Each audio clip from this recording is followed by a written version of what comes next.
Hi everyone. So today's topic of my discussion is prescription writing. So we'll try to do the prescription audit. Right? As we have studied the different parts of the prescription, now we move forward to the different contents of the prescription. जैसे उसने बोला कि date का क्या significance है, आपने कौन सी date पे इश्यू करी, कब लिखी गई, कितनी टाइम तक वैलिड है वो प्रिस्क्रिप्शन आपकी. मान लो एपिलेप्सी की दवाई होती है तो it is for the longer duration of time, like for 1 year or 2 year, it is a continuous treatment. Then you have to keep following up that patient, and you'll get to know the condition of the patient, whether it is improving or need to change the drug or whatever it is, or need to increase the dose. So data is very very important in the case of prescription. जब भी आप drug का mention करेंगे तो आपने वहाँ पे दवाई देनी थी टैबलेट डोलो, ठीक है.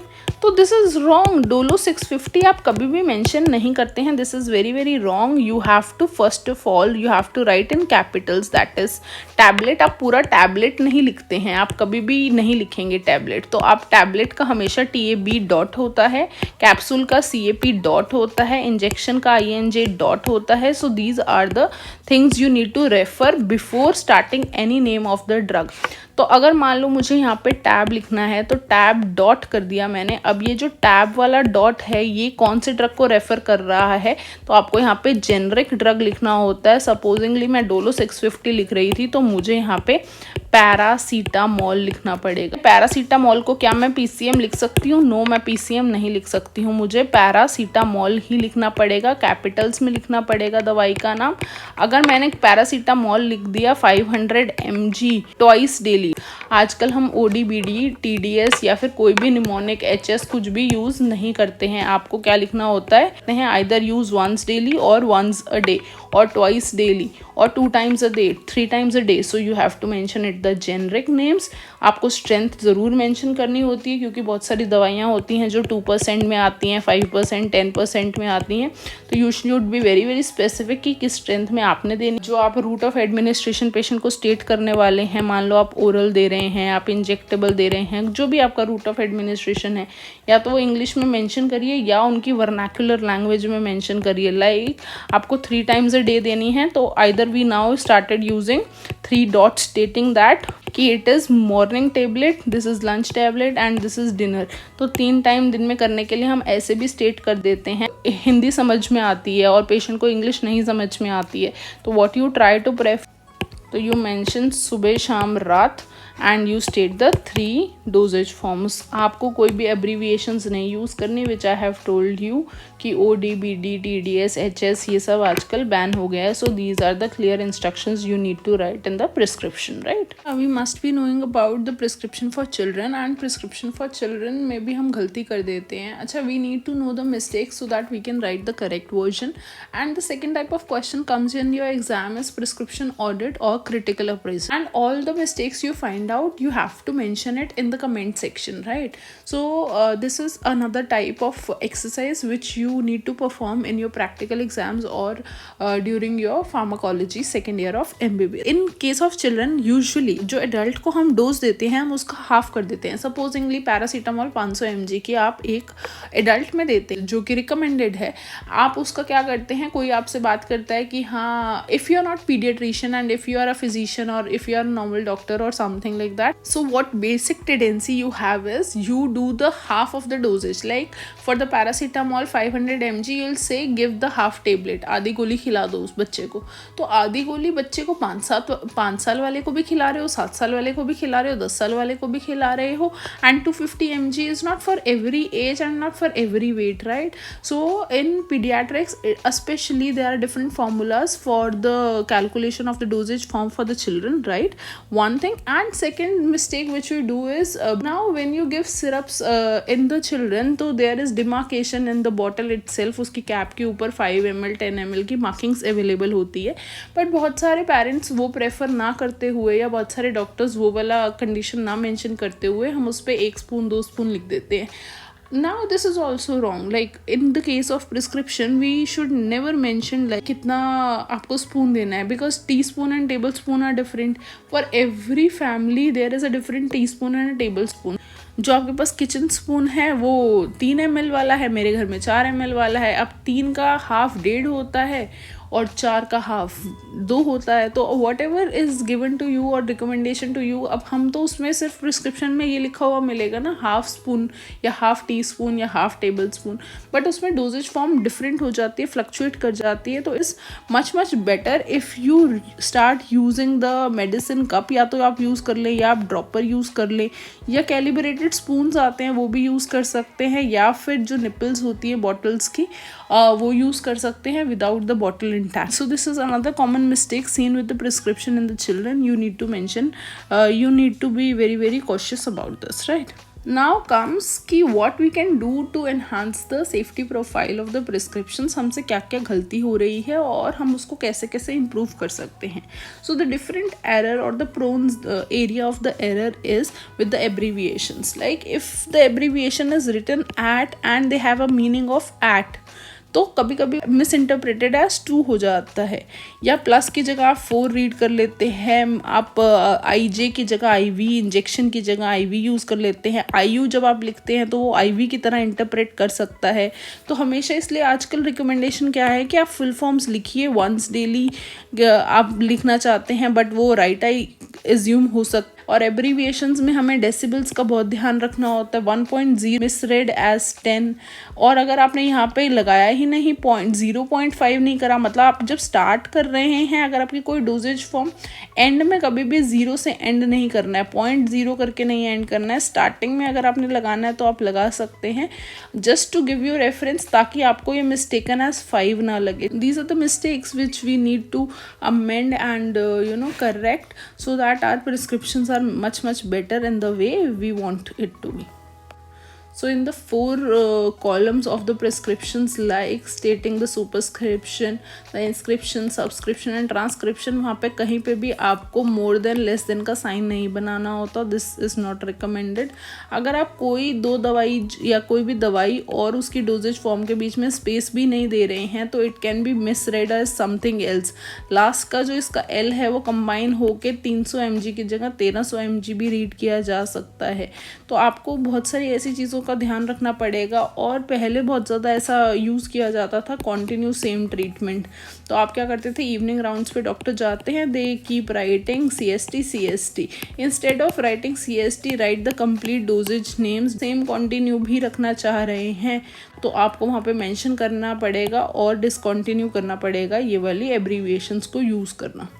Then in the case of prescription writing, because supposingly this is the prescription which is written, like यहाँ पे उसने कुछ नहीं बताया कि ये टेबलेट है, ये इंजेक्शन है, क्या चीज़ है, बस उसने लेसिक्स का नाम ले दिया, उसने बोल दिया 40 माइक्रोग्राम POQD, ठीक है। अब QD के बीच में जो ये डॉट है, it is sounding like I, तो ये QD की जगह QID भी साउंड कर सकता है। तो आपको मिस्टेक नहीं करनी है कि QD है या QID है, तो एब्रीविएशन से प्रॉब्लम्स हो जाती हैं। यहाँ पे आप इंसुलिन दे रहे हैं, देखिए लुक एट द राइटिंग, कई बार आपकी हैंड राइटिंग ऐसी होती है कि विच इज़ नॉट लेजिबल, मतलब वो पढ़ने लायक नहीं होती है। तो prescription should be written very cautiously with good hand writing, so that the chances of error are reduced. Like उसने बोला hand written you can sound like a 4 और अ 0। अब यहाँ पे समझ ही नहीं आ रहा ये L है, 4 है, U है, 0 है, या यहाँ पे U इसने 6 यूनिट रेगुलर इंसुलिन बोला है या 6O बोला है, 0 बोला है, सो ऑलवेज राइट यूनिट। यहाँ पे आप देखिए, यहाँ इसने अच्छी चीज़ क्या करी कि इसने सब कैपिटल में लिखा, बट इसने क्या किया कि एब्रीविएशन का यूज़ कर लिया। हमने यही बात अभी तक करी है कि आपको पूरा ड्रग का नाम लिखना है। लाइक ड्रग का नाम क्या है, हाइड्रोक्लोरथायाजाइड 50 mg। अब इसको आप कैसे पढ़ पा रहे हैं दूसरे तरीके से, अगर आपने ये शॉर्ट फॉर्म लिख दी है तो हमें ये 250 भी लग रहा है, so it comes out to be hydrocortisone 250 mg, so it is also wrong, आपको उसका भी ध्यान रखना पड़ेगा। सो कॉमन मिसकंसेप्शंस क्या आपको देखने को मिलती हैं कि जब भी आप एक टैबलेट लिखते हैं तो कुछ भी हो सकती है वो, इट इज़ नॉट ऑलवेज कि आप ओरल रूट का मेंशन कर रहे हैं, it can be sublingual, it can be rectal route as well. तो टैब हमेशा TAB से लिखा जाएगा। मैंने ये स्टार्टिंग में बोल दिया कि कैप होता है। अगर मान लो आपके पास कोई एक्यूट ब्रोंकियल अस्थमा का पेशेंट है या फिर शॉक वाला पेशेंट है, मतलब कोई एक्यूट कंडीशन है जो भी आपके पास अवेलेबल है, तो आपको हमेशा पहले इंजेक्टेबल मेंशन करना है। मान लो इतना सीवियर और क्रिटिकल पेशेंट है तो आपने मान लो आपकी प्रिस्क्रिप्शन के अंदर 4 दवाइयाँ देनी है, एक टैबलेट है, एक इंजेक्शन है, तो आप सबसे पहले ऊपर इंजेक्शन लिखेंगे जिससे स्टार्ट होना चाहिए, या फिर आपका ऑक्सीजन थेरेपी है तो आपका फर्स्ट ऑक्सीजन थेरेपी ABC वाला मेंटेनेंस रहेगा, सेकंड आपका एक इंजेक्टेबल रहता है, थर्ड आपका एक कैप्सूल होता है, देन एक कैप्सूल के बाद आपका एक टैबलेट फॉर्म आता है, एंड देन आपका मान लो आपने कोई सिरप मेंशन करना है या फिर आपकी कोई ऑइंटमेंट है। This is the sequence you go by कि आपने किस सीक्वेंस में नीचे नीचे चलते जाना है अपने एक प्रिस्क्रिप्शन राइटिंग के लिए। और जब आप इंजेक्शन लिखते हैं INJ लिखा जाता है, INJ not always states like IV, तो आपको उसमें हमेशा मेंशन करना होता है IM से देना है, ID से देना है, इंट्राडर्मल है, इंट्रामस्कुलर है, इंट्रावीनस है, कौन सा है। और अगर आपका IV है तो IV भी कई तरीके से हो सकता है कि it can B IV infusion हो सकता है, IV बोलस हो सकता है, कौन सा वाला फॉर्म होगा IV का आपको वो मेंशन करना होता है। एंड स्ट्रेंथ हमेशा देनी होती है क्योंकि सारी दवाइयाँ एक ही स्ट्रेंथ में अवेलेबल नहीं होता। आजकल हम SOS नहीं लिखते, हम पहले लिखते थे SOS as and when required, it is as and when required. तो जब चाहिए होगा तो आप पूरा का पूरा एज इट इज़ लिखेंगे, as and when required, like not in the short form SOS, ठीक है। कई बच्चे क्या करते हैं, एज एंड व्हेन रिक्वायर्ड को लिख देते हैं, टेक एज डायरेक्टेड, टेक और use as needed is not the correct way to write it, बल्कि हम एक ही चीज़ लिखते हैं, as and when required. So जैसे यहाँ पे टैब कैपिटल में होना चाहिए, पैरासीटामॉल होना चाहिए कैपिटल्स में, 500 mg। अगर आपने SOS बताना है तो आप क्या लिखेंगे कि 1 tablet orally as and when required, but आपने साथ में मेंशन क्या करना है, maximum 4 times a day but not earlier than 4 hours। Like आपने SOS अगर कहीं लिख के छोड़ देते थे पैरासीटामॉल के अंदर, तो इससे क्या दिक्कत होती है कि मान लो उसको लगता है कि बुखार मेरे को जब चढ़ेगा, आपने बोल दिया कि आप तब ले लेना, वैसे मत लेना। इसका क्या मतलब है कि अगर 500 mg की टेबलेट उसने अब ले ली और उसके 2 घंटे बाद उसका बुखार नहीं उतरा, फिर 500 mg, फिर 2 घंटे बाद, सो दिस इज़ द फ्रीक्वेंसी जो हमारे लिए गलत हो जाएगी। तो इसलिए हमें मेंशन करना पड़ता है कि मैक्सिमम 4 times a day ही आप ले सकते हो, बट नॉट अर्लियर देन 4 घंटे। 4 घंटे से पहले तो आपको दोबारा डोज रिपीट करनी ही नहीं है। तो for SOS as well you need to mention the frequency of the doses and how much time they need to wait to take the next dose of that tablet, right है। तो आप बहुत बार ध्यान रखेंगे जब आप ओरल डोज का अगर कोई क्वेश्चन है तो आप लिखेंगे to be taken once daily, to be given once daily, twice daily. External application है तो अप्लाइड ट्वाइस डेली। सुपोजिटरी की बात है तो इंसर्ट करेंगे। कोई भी ओरल टेबलेट के साथ आप ये नहीं करेंगे ओरल पैरासीटामॉल इंसर्ट 500 mg, ऐसा कहीं नहीं लिखा जाता। तो for every doses form you have to apply the correct words to be able to dispensed by the pharmacist.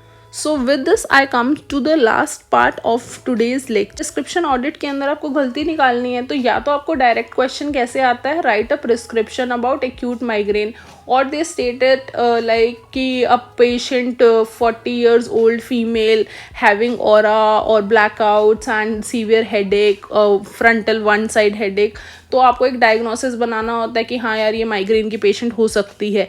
एक तरीके से आपको ये बना के फिर आपको उसकी प्रिस्क्रिप्शन लिखनी होगी। दूसरा वे क्या है कि हम आपको प्रिस्क्रिप्शन लिखी हुई देते हैं और आपको क्वेश्चन में मेंशन करते हैं, आपको उसका क्रिटिकल अप्रेजल या फिर ऑडिट करना होता है। ऑडिट को हम क्रिटिकली इवेल्युएट भी बोलते हैं, ठीक है।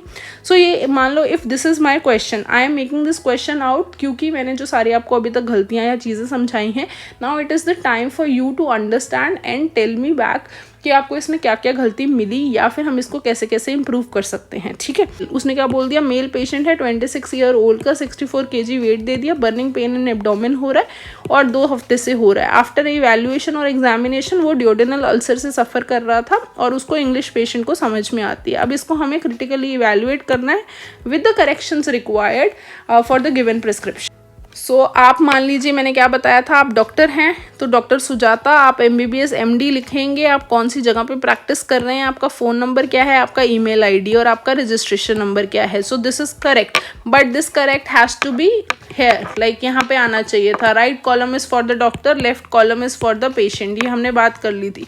पेशेंट का नाम उन्होंने मेंशन कर दिया 26 year old male patient, but उसमें क्या वेट दिया हुआ था, हाँ 64 kg का वेट दिया हुआ था जो यहाँ पे मेंशन नहीं किया। तो आपको 64 kg कौन सा उसका एड्रेस है आपको मेंशन करना है। आपको यहाँ पे एक डेट मेंशन करनी चाहिए थी तो आपने वो डेट भी मेंशन नहीं करी। आपके पास कोई हिस्ट्री ऑफ एलर्जी या कुछ था, अगर वो होता तो आप यहाँ मेंशन करते। Diagnosis is correct, duodenal ulcer जो बना हुआ था, but we prefer writing diagnosis in the centre and in the capitals, और ये RX इसने ठीक दिया हुआ है। Now you need to find out the mistakes here. यहाँ पे क्या गलती आपको देखने को मिल रही है। उसने एक कैप्सूल बोला जिसपे डॉट नहीं है, amoxicillin 500 mg 3 times a day for 5 days, रेनाटिडीन 2 weeks, sucralfate 1 mg QID। अच्छा यहाँ पे आप देख पा रहे हो एब्रीविएशंस यूज की जा रही हैं, which is not recommended, take tablet after food, follow up after 2 weeks। ठीक है, तो these are the signs and signature. ठीक है, अब हम इसमें ये हमारा एडिटेड वर्जन है, आपको क्या कॉलम्स में चेक करना है। सबसे पहले राइटिंग पढ़ी जा रही है बिकॉज दिस इज डिजिटल, तो येस, अगर नहीं होती तो आप नो कर देते। दूसरी चीज आपको क्या ध्यान रखना होता है, never write any prescription with pencil, it has to be written with a particular ink. ठीक है, क्योंकि वो एक मेडिकल लीगल डॉक्यूमेंट है, इट कांट बी चेंज्ड। तो प्रिस्क्राइबर की डिटेल प्रेजेंट है, येस प्रेजेंट है, पेशेंट की नहीं बताई गई हैं और डेट मिसिंग थी। डायग्नोसिस येस प्रेजेंट था, सिंबल RX प्रेजेंट था। Then instruction about the drug, drug का जेनरिक नेम यूज किया गया है, ब्लॉक लेटर्स में कैपिटल्स में लिखना है सारा कुछ, डोजेज फॉर्म क्या मेंशन की गई है। Then they ask about the strength, क्या स्ट्रेंथ बताई गई थी, कितनी बार लेना है ये भी बताया गया है, टोटल ड्यूरेशन भी बताया गया है। रैशनल यूज़ फॉलो किया गया है, नो, अभी रैशनल यूज़ के बारे में हम कमेंट करेंगे। कोई ऐसी दवाई जो आपको लग रहा हो इरेशनल बैंड या कुछ ऐसी प्रेजेंट है। इंस्ट्रक्शन टू द फार्मासिस्ट, कितना डिस्पेंस करना है, प्रेजेंट थी। नई इंस्ट्रक्शन कहाँ दी गई है इस क्वेश्चन में, देखो कि आपको कितनी डिस्पेंस करनी है, ये तो उसने कहीं यहाँ पे बताना चाहिए था बट नहीं बताया। But instruction to the patient बताया है कि उसको फूड के बाद लेना, कितनी बार में फॉलो अप करना है। तो पेशेंट के बारे में इंस्ट्रक्शंस प्रेजेंट है। क्या लैंग्वेज अंडरस्टैंडेबल है, यस लैंग्वेज अंडरस्टैंडेबल है। कोई और डेफिशिएंसी आपको देखने को मिल रही है, साइन एंड सिग्नेचर होना चाहिए था यहाँ पे, so this is present. So your answer comes out to be in the correct manner, you have to write the prescription and in the comment section you have to mention कि क्या क्या आपको गलतियाँ देखने को मिली। एक तो इनकम्प्लीट प्रिस्क्रिप्शन थी, डेट मिसिंग है, वेट मिसिंग है, जो ड्रग्स हैं वो कैपिटल्स में नहीं है, इंस्ट्रक्शन टू फार्मासिस्ट मिसिंग थी। देन द ड्रग्स के बारे में आपको क्या पता होना चाहिए, but if you have completed the GIT unit then you must be knowing by now कि रेनाटिडिन एंड सुक्रालफेट साथ में नहीं दिए जाते, क्योंकि सुक्रालफेट का जो एक्शन आता है it comes out to be at less than 4 pH and ranitidine inhibits the action of the sucralfate, so they together can't be given. Then amoxicillin is an antibiotic which is not actually required in this case. There has to be some antimicrobial connection. अगर H. pylori का infection होता then we would have tried for the triple drug regime or quadruple drug regime. For this case it is not required for the duodenal ulcer to start with the amoxicillin. Then for what is the dose of the ranitidine, you have to mention 300 mg once daily at bedtime. This was more than sufficient if would have been given to the patient. So this is like regarding the prescription and the prescription audit, आपको कैसे गलती निकालनी है, आपको कैसे काम करना। So yeah, this is all for today's video. Thank you so much and like, share and subscribe. Keep following the channel and happy learning to everybody. Bye bye.